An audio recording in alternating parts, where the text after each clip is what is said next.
Buenas noches, mi nombre es Diana Carolina Pantoja Izquierdo y el día de hoy voy a realizar un video relacionado con el sistema cardiovascular, gastrointestinal y genitourinario. En esta ocasión me acompaña el señor Hugo Pantoja. Buenas noches.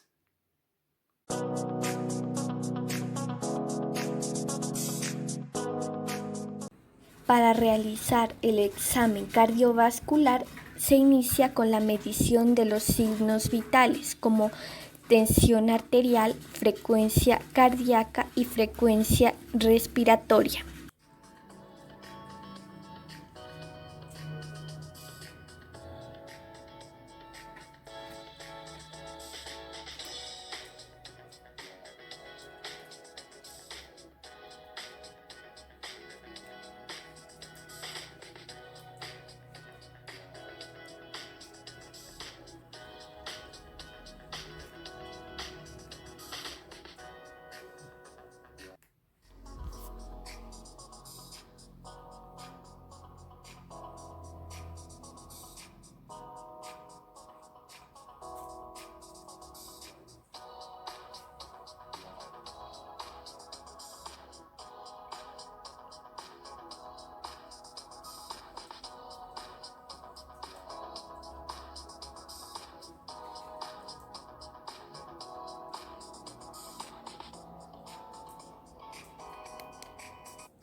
Para la inspección se debe observar todos los fenómenos visibles, como la coloración de la piel, la arquitectura de la región y la configuración externa, mediante una inspección estática y dinámica.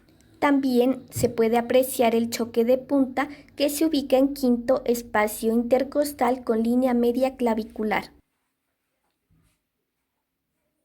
Pulso temporal. Se encuentra por encima y delante del pabellón auricular.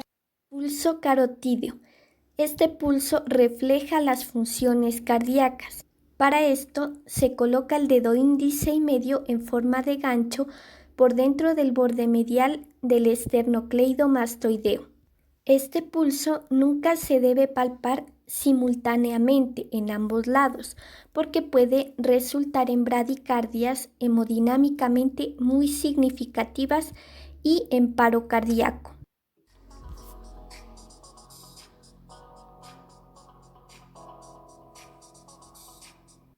Pulso axilar. Se palpa en el hueco de la axila, sobre una línea que va desde el punto medio de la clavícula a otro situado bajo las inserciones del músculo pectoral mayor.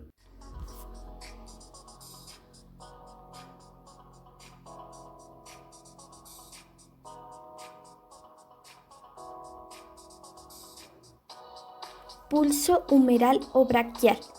Se lo encuentra en el borde interno del bíceps, sobre el tercio inferior del brazo.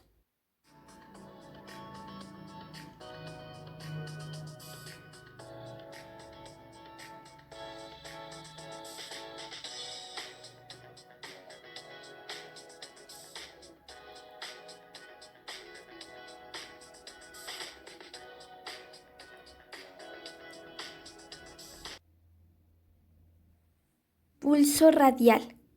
Se palpa formando una pinza con el dedo índice y medio en la cara ventral de la muñeca, sobre la corredera bicipital del palmar mayor. Pulso cubital. Se palpa en la superficie palmar de la articulación de la muñeca, por arriba y por fuera del hueso pisiforme.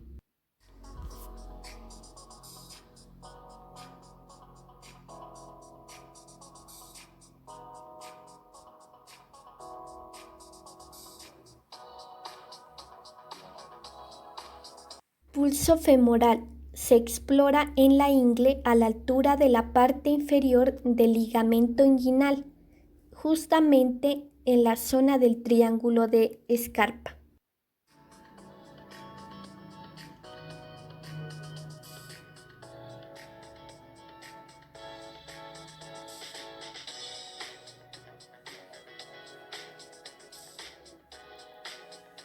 Pulso popliteo.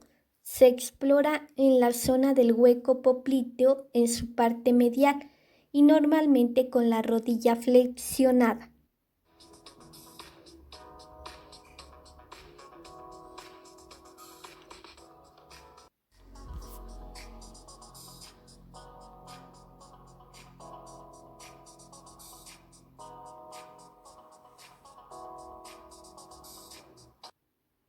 Pulso tibial posterior.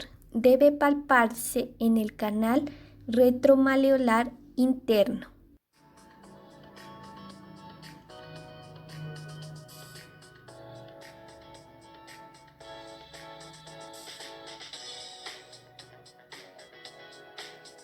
Pulso pedio o dorsal del pie. Se palpa a nivel de la cara dorsal del pie entre los tendones extensores del primer y segundo dedo. Estos pulsos deben tener unas características como son la frecuencia, ritmo, volumen o amplitud y elasticidad. Al realizar la palpación, se tiene la posibilidad de captar una gran cantidad de información, como la suavidad de la piel, la humedad, la temperatura, lo blanda o dura que puede ser la superficie y si se desencadena dolor con la presión. Además, al encontrar una masa dura, podremos definir su tamaño, dureza y si sus bordes están bien delimitados o adheridos a planos profundos.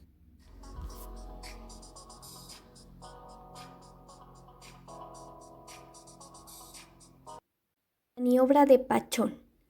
Para esto, el paciente debe ubicarse en decúbito lateral izquierdo. En esta maniobra se magnifican los ruidos de la punta del corazón y se evidencia el levantamiento que experimenta la región apexiana por el empuje hacia adelante de la punta del ventrículo izquierdo durante el comienzo de la sístole cardíaca. La intensidad del choque de punta depende del grosor de la pared, del tamaño del corazón y de la fuerza de su contracción.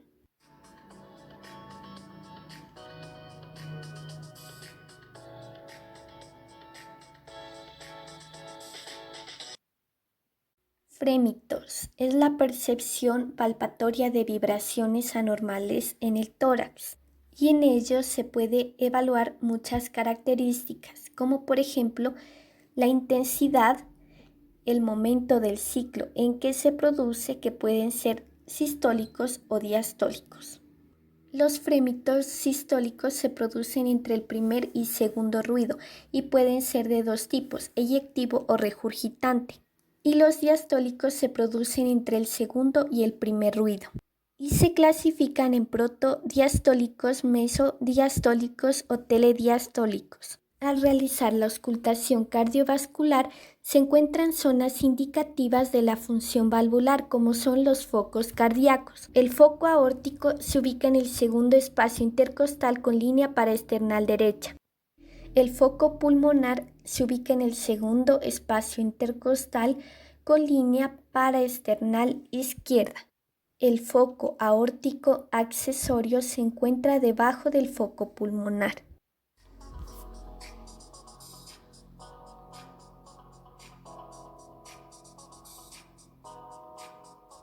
El foco tricuspideo se ubica en el borde paraesternal izquierdo.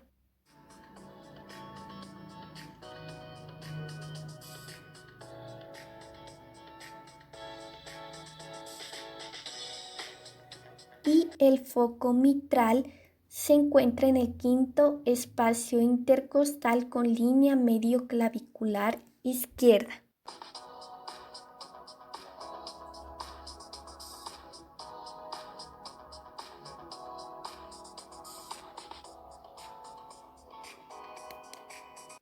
Maniobra de Allen.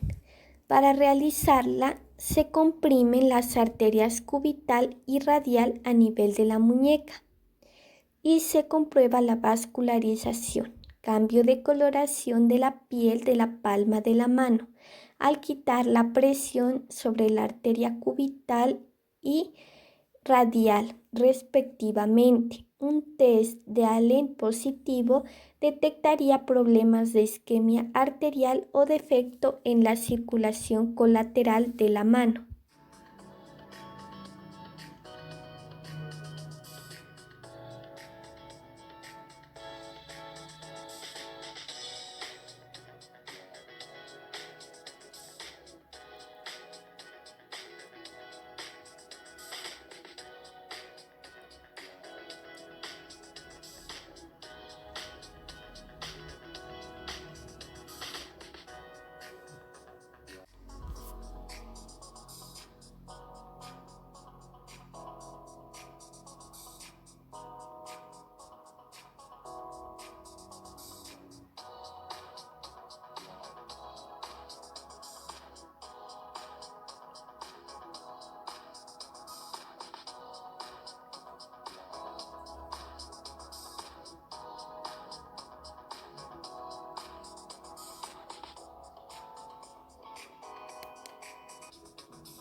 Maniobra de Buerger. Se realiza con el paciente en decúbito dorsal.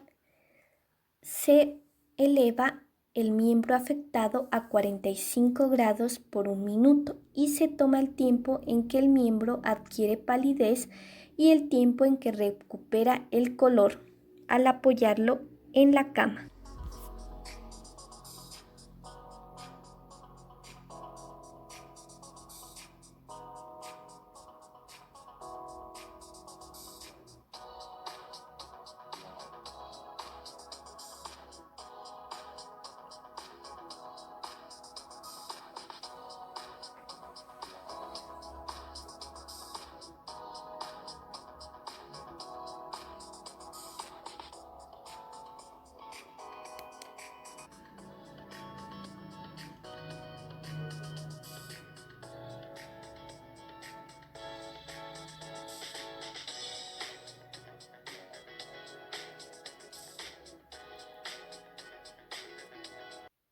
Maniobra de Samuels.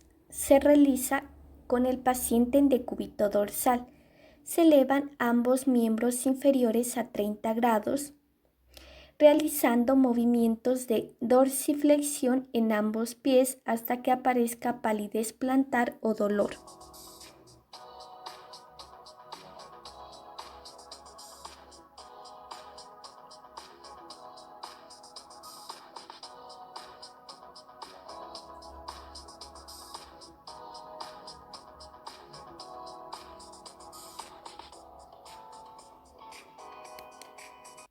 Si estas maniobras son positivas, son indicativas de insuficiencia vascular periférica.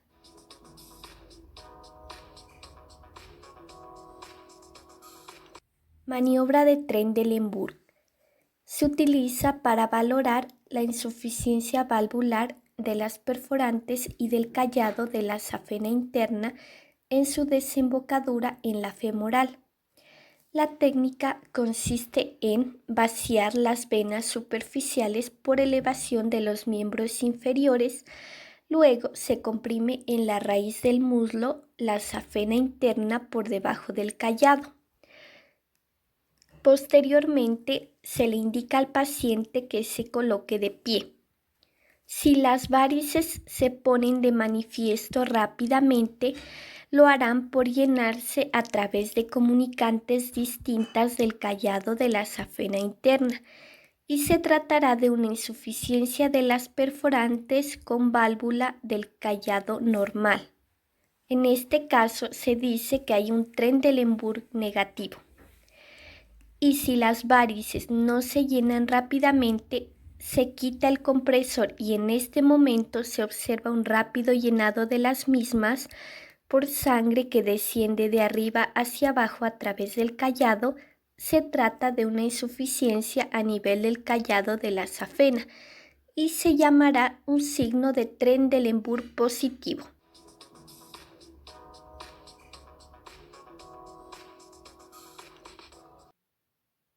Maniobra de Perthes. Es una prueba para explorar la permeabilidad del sistema venoso profundo.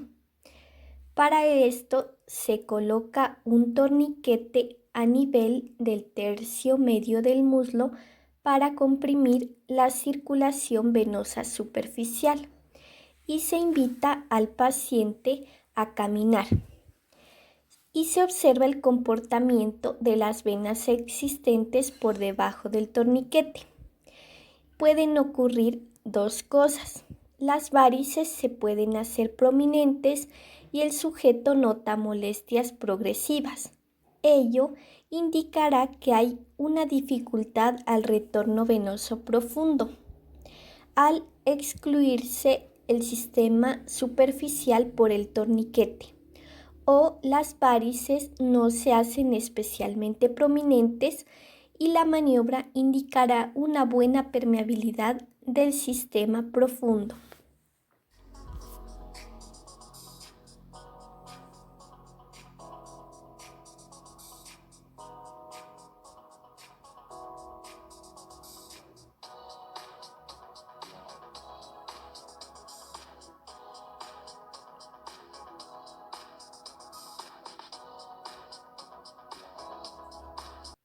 Maniobra de Schwartz.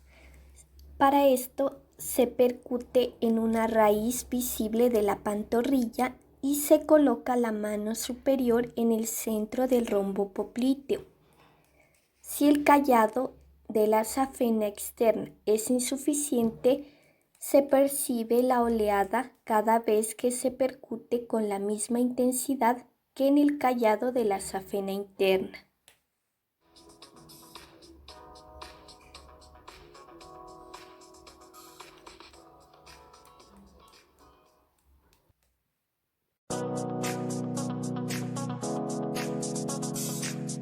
Para realizar la inspección, el abdomen debe estar descubierto y debe ser observado de frente y de perfil, teniendo en cuenta el volumen, la forma, el relieve, la simetría, la integridad de la piel y el patrón respiratorio. Auscultación abdominal. Se realiza para identificar los ruidos normales y patológicos del abdomen. Para esto se ubica al paciente en posición de cúbito supino. Es importante auscultar los 9 cuadrantes abdominales, siguiendo el siguiente orden: fosa ilíaca derecha, flanco derecho, hipocondrio derecho, epigastrio, hipocondrio izquierdo,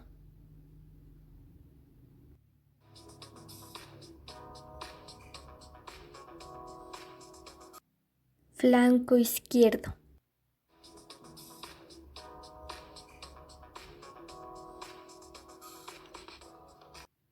fosa ilíaca izquierda,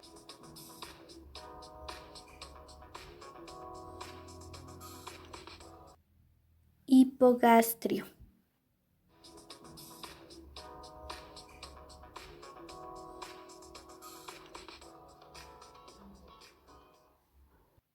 y terminando en mesogastrio.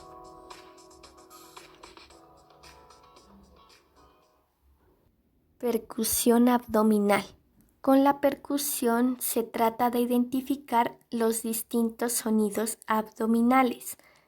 Se realiza en los 9 cuadrantes y se observa distintos sonidos, predominantemente el timpanismo, indicativo de gas, como por ejemplo en el intestino, y la matidez que se observa sobre las masas y órganos sólidos abdominales.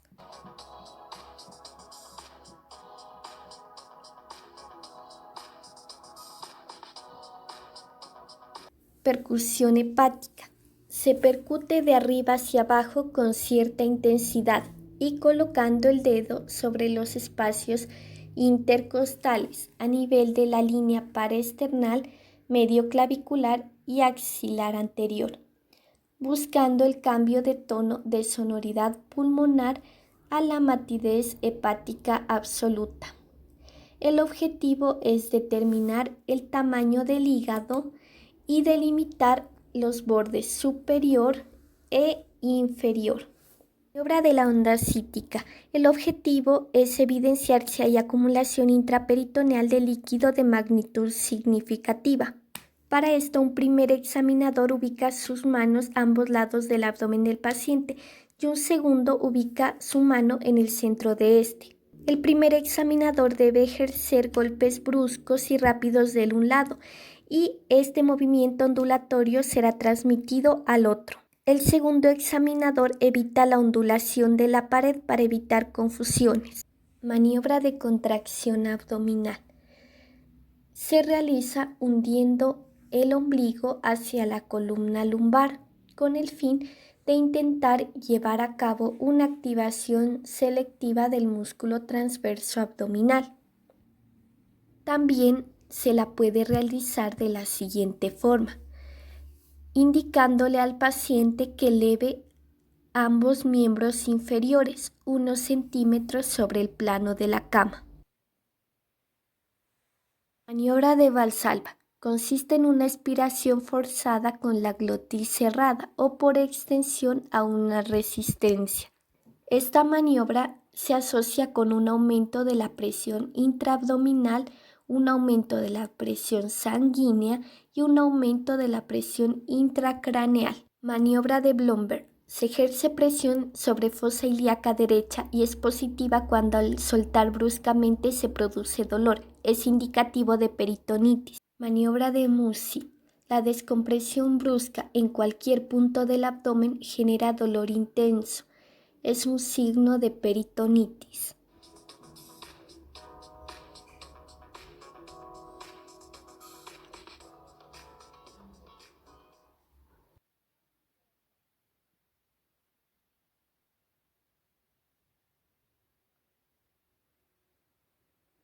La peritonitis es un proceso inflamatorio general o localizado de la membrana peritoneal, secundario a una irritación química, invasión bacteriana o necrosis local. que tiene como signos principales el dolor abdominal, la contractura muscular y signos y síntomas de repercusión tóxica infecciosa. Maniobra mano de escultor de Merlo. Se realiza pasando la mano sobre la superficie del abdomen para verificar las características como abombamiento, retracción o temperatura.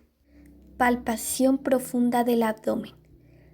Esta maniobra se realiza de forma bimanual, comprimiendo con los dedos más profundamente para palpar los órganos de la cavidad abdominal, permitiendo la identificación de masas abdominales o visceromegalias. Y es muy importante palpar los 9 cuadrantes abdominales.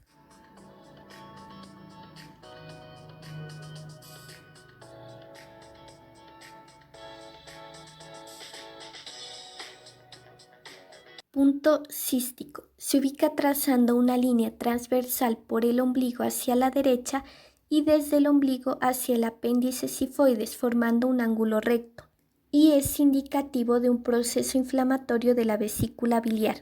Punto de McBurney. Localizado en la unión del tercio externo con los 2 tercios internos de una línea imaginaria trazada desde el ombligo hasta el borde antero superior de la cresta ilíaca derecha. Si hay dolor al realizar presión, es indicativo de apendicitis. Punto de Lanz. El dolor se obtiene al presionar en un punto situado en la unión del tercio externo derecho y el tercio medio de la línea biespinosa, y se obtiene cuando el apéndice tiene localización pélvica.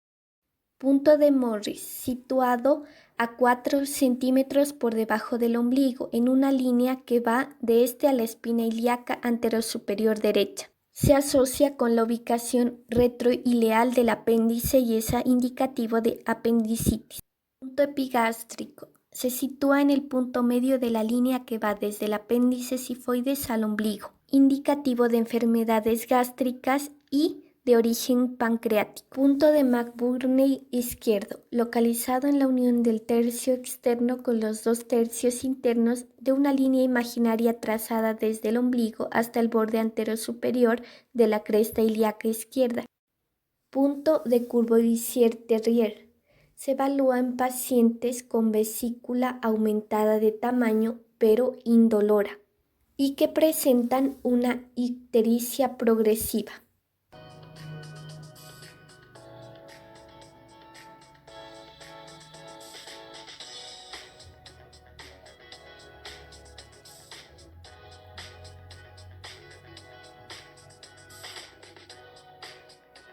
Maniobra de Rovsi.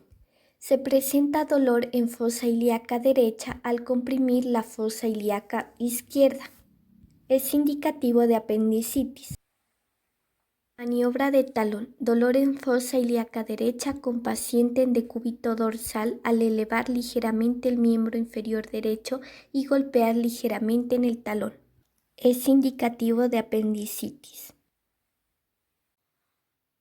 Maniobra de Aarón. Consiste en dolor en epigastrio o región precordial cuando se palpa la fosa ilíaca derecha. Es indicativo de apendicitis.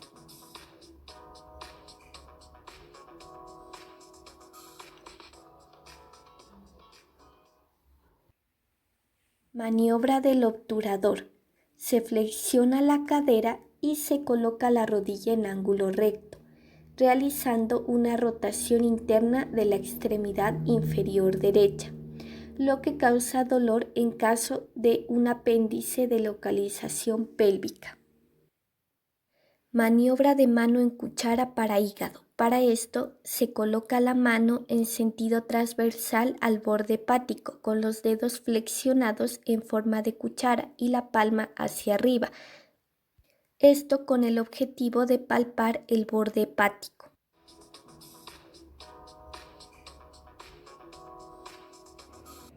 Maniobra de enganche de Matthew. Se coloca las manos con los dedos unidos por los medios y levemente curvos con los índices superpuestos de manera que los pulpejos de los 3 últimos dedos de ambas manos formen una recta paralela al reborde costal.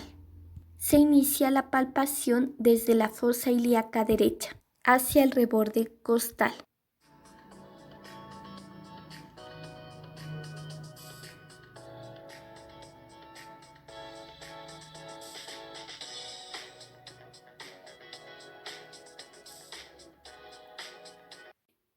Maniobra de Gilbert. Para esto se coloca las manos unidas por los pulpejos de los dedos índice y medio y los talones hacia afuera formando un ángulo recto. La mano derecha se ubica paralela y la izquierda perpendicular al reborde costal y se asciende desde la fosa ilíaca derecha en busca del reborde hepático, con movimientos de flexión metacarpofalángica. Esta maniobra resulta útil en los pacientes con patología de hígado blando o también llamado hígado graso. Maniobra de Chaufard. Se colocan los dedos índice y medio de la mano izquierda con el pulgar en oposición en el ángulo costomuscular derecho. La mano posterior efectúa una serie de pequeños impulsos hacia arriba y la mano anterior de forma pasiva percibe el peloteo hepático. Maniobra de mano en cuchara para vaso. El examinador se debe ubicar a la izquierda del paciente y con la mano en forma de cuchara palpar por debajo del reborde costal, evaluando si hay la presencia de esplenomegalia. Maniobra de Naegeli. Para esto, el paciente se ubica en decúbito lateral, con el brazo derecho a lo largo del cuerpo y el izquierdo colgando por delante del tórax. El examinador ubicado a la izquierda palpa el vaso con su mano en cuchara.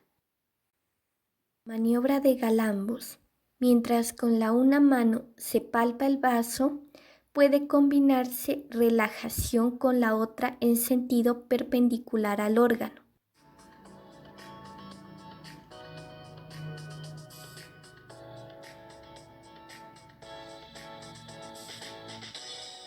Maniobra de Sigaud 1. Se realiza comprimiendo el colon ascendente con una pinza formada por la mano izquierda, cuyo pulgar hace presión en el flanco derecho.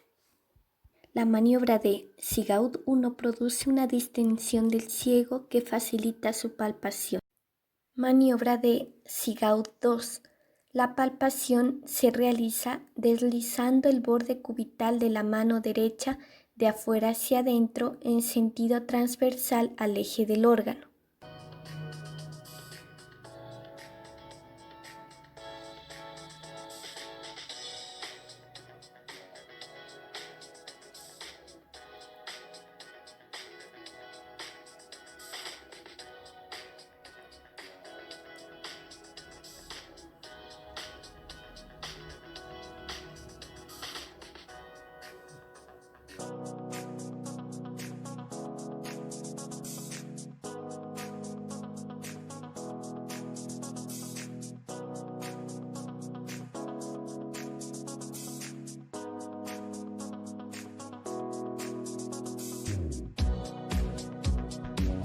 Empezar con el vello púbico. Posteriormente evaluar los labios mayores, que es la región más externa de los genitales. Los labios menores se extienden desde arriba del clítoris y terminan a ambos lados del orificio vaginal. Observar su color rosa oscuro. El clítoris se ubica en la unión de los labios menores. Evaluar si hay agrandamiento, ya que se relaciona con anormalidades endocrinas. En el orificio uretral, evaluar si hay inflamación e hipersensibilidad. Y en el orificio vaginal, evaluar si hay presencia de inflamación, ulceración o flujo vaginal. Empezar con la inspección del vello púbico. Posteriormente, en el pene se puede observar su piel, su forma y su tamaño. También evaluar presencia de secreciones. En el escroto, inspeccionar el color, la textura de la piel escrotal. Y también palpar con el pulgar y el índice los testículos y el epidídimo. Y tener en cuenta su forma, tamaño, superficie y consistencia. Puntos pieloureterales anteriores. se encuentran los puntos pielo-ureterales superior, medio e inferior. El superior está a la altura de la línea umbilical en su intersección con el borde externo del recto anterior. El medio se encuentra en la unión de la línea bilíaca con una vertical levantada desde la espina del pubis, y el inferior corresponde a la entrada del uréter en la vejiga. En la parte posterior se encuentra el punto costo vertebral y costo muscular. El costo vertebral se encuentra en el ángulo que forma el borde inferior de la costilla 12 con la columna vertebral, y el costo muscular en la unión del borde inferior de la costilla 12 con el borde externo de la masa muscular espinal. Maniobra de Israel. El paciente debe ubicarse en decúbito lateral izquierdo. La palpación es bimanual, con la mano izquierda de apoyo en la región lumbar y la mano derecha apoyada sobre la fosa ilíaca derecha, evaluando el riñón al deslizar los pulpejos de los dedos.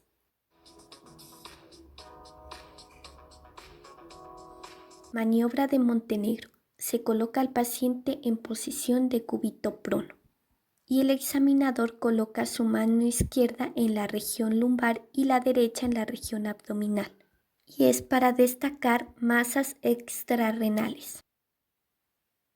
Maniobra de Goelet. El examinado se encuentra parado sobre el miembro inferior contrario al lado que se va a palpar, y el otro miembro descansa flexionado sobre una silla a fin de relajar el abdomen. El procedimiento es bimanual, con una mano en la zona lumbar y la otra en el abdomen.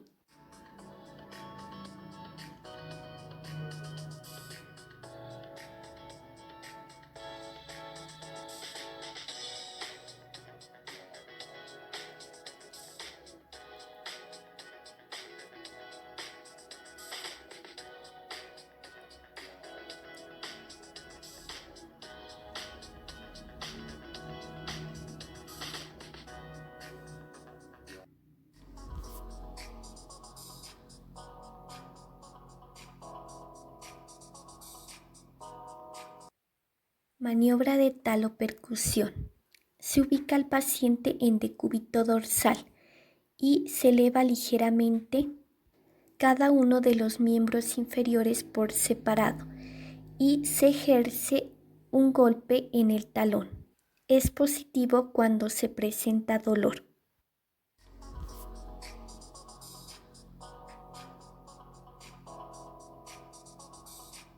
Primero se realiza la inspección, que se divide en estática y dinámica. La inspección estática evalúa mamas, areolas y pezones. Se debe observar forma, volumen, simetría, bultos, hundimientos, cambios de coloración y red venosa. En la inspección dinámica se evalúa que la mama tenga una simetría bilateral con contorno uniforme y no se observen depresiones, retracción o desviación. La palpación debe ser de forma suave, buscando lesiones en mamas, axilas y regiones supra y subclaviculares. También se debe evaluar ganglios linfáticos. Descripción de tacto vaginal. Primero, se debe explicar el procedimiento a la paciente, pedirle que vacíe su vejiga antes del examen y que se retire la ropa interior.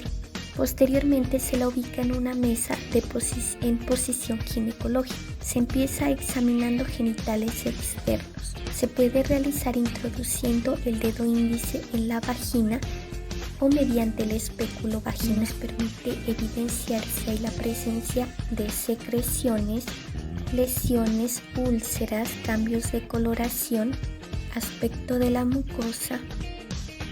Para la valoración de testículo se debe tener en cuenta su forma, tamaño, superficie, consistencia y sensibilidad. Se palpan empleando el pulgar y los dos primeros dedos. Las irregularidades en el tamaño pueden ser causa de tumores, quistes o infecciones. Normalmente no debe haber dolor, deben ser lisos, con facilidad de desplazamiento de los dedos, ligera elasticidad y no se deben palpar nódulos.